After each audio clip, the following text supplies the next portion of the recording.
Bonjour à tous et bienvenue dans cette nouvelle vidéo. Aujourd'hui nous allons répondre à la question: est-ce que le pervers narcissique est territorial? Alors effectivement on pourrait se poser la question tant au niveau de son assiette qu'au niveau de son territoire, son milieu de vie. Quoi de mieux que d'avoir des voisins pervers narcissiques pour justement expérimenter la chose, puisque j'adore expérimenter. Et donc oui, vous le savez, je suis en mode petit chercheur depuis maintenant plusieurs années, en fait depuis mon enfance. Pourquoi ça? Parce que j'ai une mère perverse, narcissique, et donc forcément, par la force des choses, j'ai étudié tous les rouages de la perversion narcissique. Pourquoi c'est important ça? C'est parce que justement, une mère ne cache pas à ses enfants toute la subtilité de ses subterfuges, de ses apparences, etc. parce qu'elle ne pense pas que les enfants peuvent comprendre ça, analyser ça, et justement parce que son intérêt à ce moment-là est tourné vers l'extérieur. Il s'agit de toujours faire attention à ne pas être dévoilé par l'extérieur, alors qu'en réalité, eh bien, à l'intérieur, il y a aussi des observateurs. Bien entendu, les pervers narcissiques, généralement, ils vont beaucoup manipuler les enfants. C'est ce qu'elle a fait avec moi énormément, et pas qu'avec moi, bien sûr, avec son compagnon de vie, son mari, autrement dit. Et vous avez une dynamique qui est plutôt toxique, où les deux, finalement, deviennent toxiques. Ça, j'en reparlerai. C'est assez personnel, justement. Ça fait partie de mon histoire. Et c'est pour ça que j'ai sorti une très grosse formation sur comment s'en sortir quand on a des parents pervers narcissiques, avec tous les impacts que ça a, et justement comment arriver à vivre sa vie, à s'épanouir, parce que c'est quand même l'essentiel dans la vie, c'est d'être heureux. Et donc ici je vais répondre à la question: est-ce que les pervers narcissiques sont territoriaux? Eh bien en réalité ils ont déjà cette notion de territoire avec leurs partenaires de vie, avec leurs enfants, avec leur entourage. C'est ma mère, mon père, mes enfants, et derrière ça il y a le c'est à moi. Et ça c'est très fort, et c'est très bizarre en fait, parce que on parle jamais comme ça généralement. Bien sûr qu'on va dire ce sont mes parents, mais sans la notion derrière de ils m'appartiennent.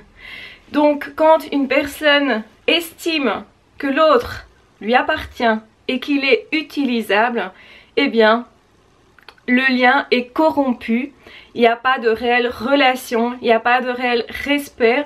On ne fait pas les choses pour l'autre. Alors je souris parce que vous avez petite Lélou qui vient nous rendre une petite visite. Ça va bébé? Oui, c'est mon chat. C'est mon chat. Elle n'est pas d'accord. Eh ben t'as raison.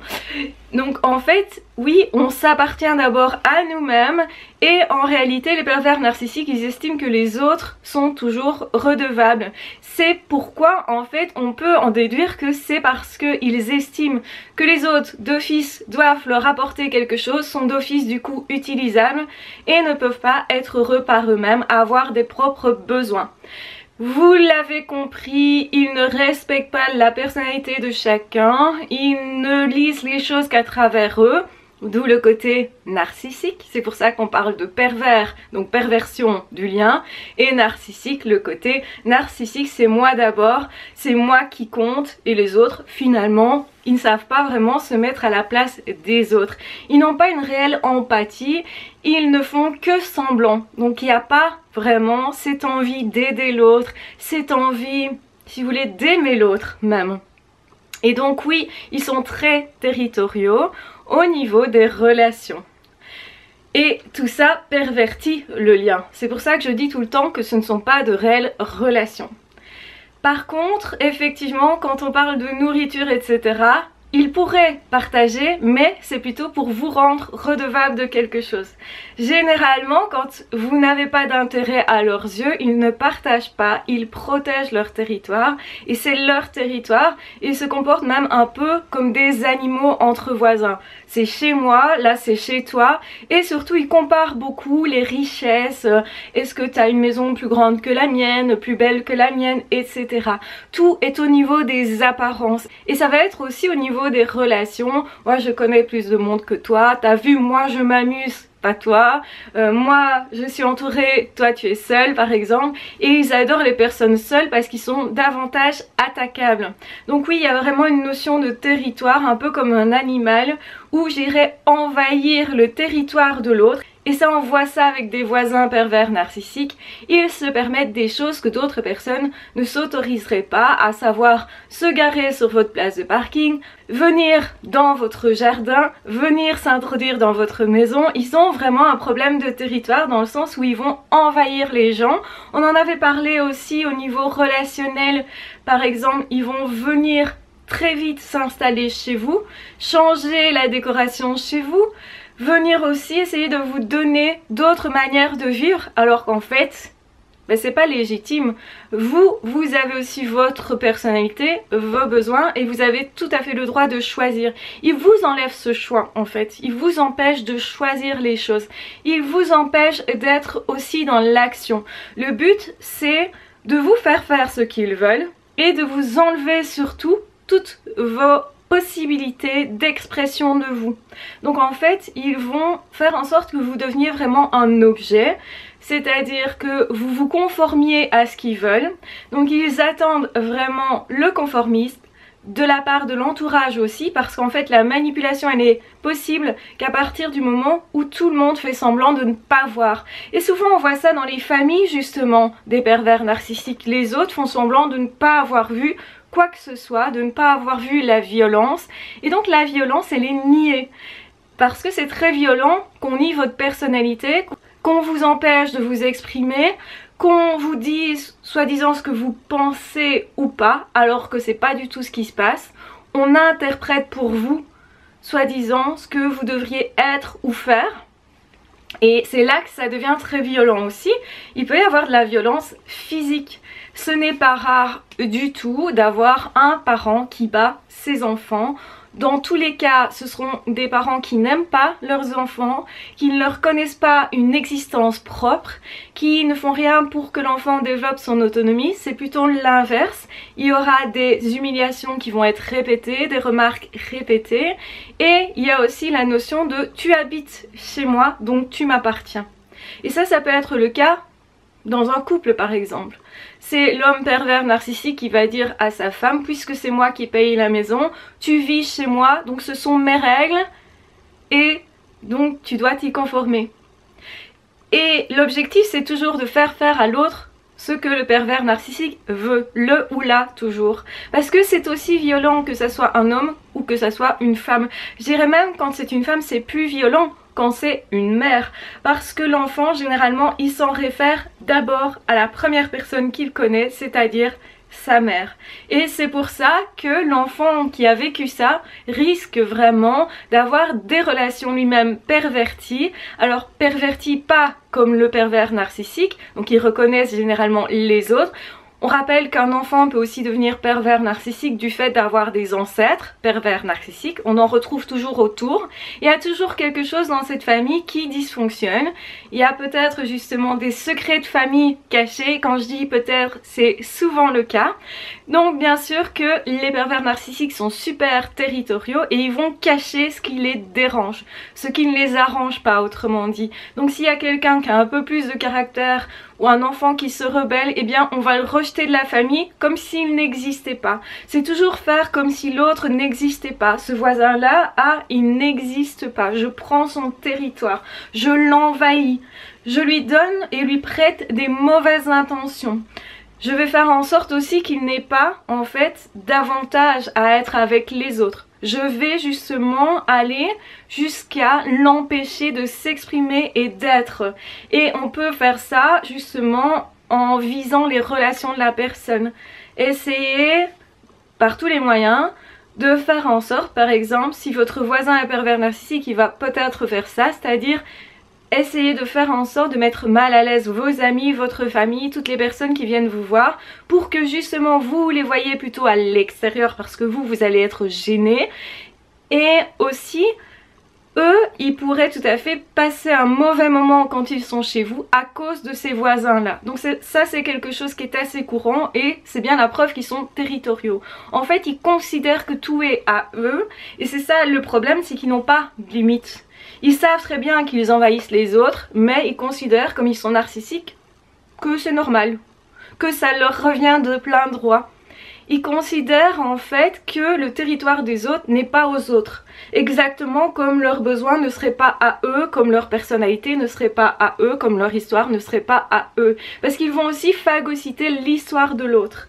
Par exemple, la victime d'un pervers narcissique, elle sait normalement qu'elle est victime, mais elle peut pas se reconnaître victime parce que c'est le pervers narcissique qui va dire c'est moi la victime, qui va s'en plaindre en premier et qui va convaincre tout le monde.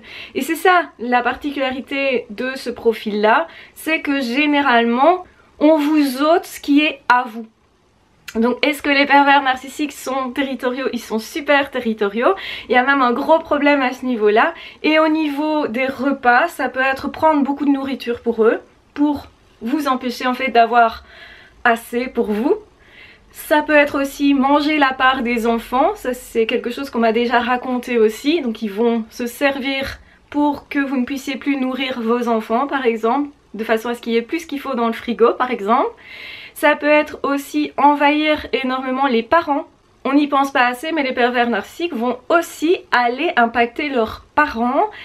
Et donc si ce sont des parents sains, ou un des deux parents est sain et l'autre était peut-être pervers narcissique, eh bien ce parent va souffrir doublement, une fois parce que cette personne a été en couple avec une personne perverse narcissique, certainement déjà dans le passé il y avait quelque chose. C'est pour ça qu'un thérapeute est toujours nécessaire, quelqu'un qui ne fait pas partie de la santé mentale, qui n'a pas de formation à ce niveau-là, ne pourrait pas décoincer ça parce qu'il y a quelque chose à aller chercher dans le passé, même si vous n'êtes pas votre passé comme je l'ai très souvent dit. Et en fait ce qui va se passer c'est que donc ils vont aussi souffrir de leurs enfants. Et il y a aussi une loyauté par rapport à ces enfants, on voudrait qu'ils soient bien, etc. Donc généralement le parent qui est sain va tout faire pour l'enfant, pour l'épanouir jusqu'à un certain point, jusqu'à ce qu'il réalise qu'en fait tout ce qu'il fait, eh bien c'est toujours à son désavantage. Parce que les pervers narcissiques vont utiliser ça, ils vont utiliser le lien pour justement vous faire donner plus que vous ne devriez. Et c'est ça qui est perturbant dans la perversion narcissique, c'est qu'en fait on vous prend tout ce qui est à vous. Et c'est à vous finalement à remettre cette notion de territoire en disant à l'autre voilà mes limites, là c'est mon territoire, là ça m'appartient, là c'est ma personnalité, là ce sont mes besoins et j'ai ce droit. Tu n'as pas à m'enlever ce droit parce que tout être humain a le droit d'être lui-même et c'est ça en fait qu'enlèvent les pervers narcissiques. Donc effectivement c'est éreintant d'avoir un voisin pervers narcissique. Généralement il y a des plaintes à la police qui sont faites quand on ose le faire parce qu'il y a aussi cette notion là. Généralement la victime elle se retrouve tellement démunie que généralement elle n'ose pas se défendre. C'est pareil avec le parent qui a un enfant pervers narcissique, il n'ose pas en parler, il n'ose pas se défendre parce que c'est pas courant dans la société, c'est pas couramment accepté et peu de personnes vont comprendre ce parent là alors qu'en fait ce parent là il est en souffrance. Et même il doit accepter finalement qu'il n'est plus vraiment parent parce que c'est pas un enfant avec lequel il y aura une réelle relation. Et c'est ça qui est compliqué. C'est surtout d'accepter et de se dire cette personne ne fonctionne pas comme moi et cette personne va prendre plus et toujours plus que ce qu'elle devrait prendre. Il n'y a pas de légitimité si vous voulez. Et c'est encore plus compliqué quand on est parent parce que justement on a tendance à donner beaucoup. C'est pareil quand on est amoureux, c'est pour ça que c'est dangereux, c'est parce qu'on donne beaucoup. Et c'est pour ça aussi qu'ils vont préférer les personnes hyper altruistes qui donnent et qui s'oublient finalement. Parce que le problème n'est pas d'être altruiste, le problème c'est justement de ne pas garder à l'esprit tiens, j'ai droit, moi aussi, à mon territoire. Si vous voyez par exemple le pervers narcissique qui se promène dans votre jardin, eh bien oui, vous gardez des preuves et vous portez plainte. Si vous voyez cette personne-là faire quelque chose qui ne vous convient pas, il faut lui mettre des limites. Même si cette personne ne vous écoutera certainement pas, ou bien même se moquera de vous, comme si c'était un dû, toujours, que vous donniez tout ce que vous avez. Ils partent de ce principe-là. Mais dans tous les cas ce n'est pas légitime, votre nourriture est à vous, vous avez le droit de vous nourrir de façon à être rassasié, vous avez aussi le droit d'avoir votre territoire dans la maison par exemple, ou d'avoir votre territoire, si c'est là chez vous, c'est là chez vous. Vous n'avez pas à toujours appliquer les règles de l'autre, même si c'est l'autre qui paye la maison, etc. Donc vous avez en tant qu'individu un espace psychique à vous et c'est ça qu'ils essayent de vous voler. Et comment ils font ça? Ben déjà en vous volant votre espace physique, en venant vous envahir, en venant vous coller, en venant aussi faire du bruit beaucoup autour de vous, en essayant de prendre votre attention, parce que quand on sait que cette personne raconte beaucoup de choses négatives sur nous, eh bien on commence à ruminer et c'est comme ça qu'ils prennent votre espace psychique. Donc pensez-y pour vous défendre, c'est super important. Pour vous reconstruire aussi, c'est de garder un espace psychique à vous, même si vous êtes encore en contact. Eh bien d'abord commencez par récupérer un espace psychique. Comment on fait ça? En ayant des passions dans lesquelles l'autre n'est pas, en ayant des moments dans lesquels l'autre n'est pas, en essayant par exemple d'être moins angoissé, en essayant justement d'avoir des passions à soi, des secrets finalement, en ayant aussi des pensées à soi, parce que ça ils ne peuvent pas les atteindre. Vos pensées restent à vous, votre personnalité reste à vous, votre histoire reste à vous et vos amis finalement devraient rester à vous aussi. Et c'est pas parce que effectivement vous pourriez avoir été déçu de certaines personnes etc que il n'y a pas moyen de récupérer justement cette relation, parce que les pervers narcissiques mentent beaucoup et racontent tout et n'importe quoi. Et ne vous laissez pas atteindre. Alors je sais que c'est facile à dire, mais de toute façon allez revérifier auprès de la personne ce qui a été dit réellement et rectifier les choses et dites clairement ben voilà, je suis en couple avec quelqu'un qui ment, ou je suis en relation avec cette personne là qui me veut du mal et donc qui va m'utiliser ou qui va utiliser les autres et qui va surtout déformer la réalité. Donc c'est important effectivement de comprendre que oui, ce sont des personnes très territoriales qui vont envahir beaucoup. Quand vous aurez compris ça, vous aurez d'autant mieux compris justement toute la dynamique de la perversion narcissique, parce que oui vous êtes en lien donc quelque part c'est dynamique, mais vous pouvez faire quelque chose, vous pouvez agir. N'oubliez jamais que vous n'êtes jamais votre passé, que votre avenir peut être tout différent. J'ai créé des formations à ce niveau là, donc si vous avez des parents pervers narcissiques, je vous encourage à suivre cette formation là pour vraiment aller rechercher toutes les petites racines, parce que parfois on retombe et on retombe encore sur des pervers narcissiques et on comprend pas pourquoi. Ben, il faut aller chercher dans le passé, il faut aussi voir l'avenir différemment, il faut se voir différemment, tout ça j'explique ça. Et non seulement ça va être une bonne base pour votre confiance en vous pour avancer à ce niveau là, mais aussi pour justement éliminer de votre vie toutes les personnes toxiques, pas que les pervers narcissiques.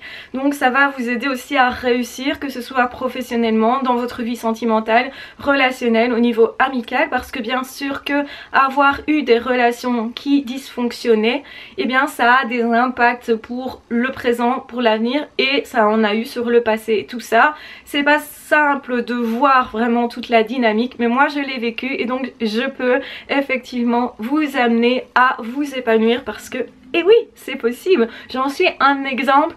Et donc c'est pour ça que c'est important de faire tout ce travail avec les pervers narcissiques pour moi, et j'espère en tout cas que ça a un gros impact pour vous positif. Donc ne désespérez pas, je sais que la situation elle n'est pas simple quand on est en relation avec ce type de personnes, mais vous avez cette possibilité de trouver des portes de sortie, je vous le garantis, et d'être heureux. Donc n'abandonnez pas, il y a trop de personnes malheureusement qui abandonnent, qui justement s'envolent énormément et qui n'arrivent pas à avancer avec ça. Donc ne restez pas coincés dans cette situation, n'hésitez pas, si vous avez besoin de plus de renseignements sur la formation, à me contacter sur mon adresse email. Je mettrai en barre d'infos le lien vers la formation et mon adresse email. De toute façon, je vous embrasse bien fort, prenez bien soin de vous. Et de toute façon, on se retrouvera dans d'autres audios ou dans d'autres vidéos. Ah, ciao, bye bye!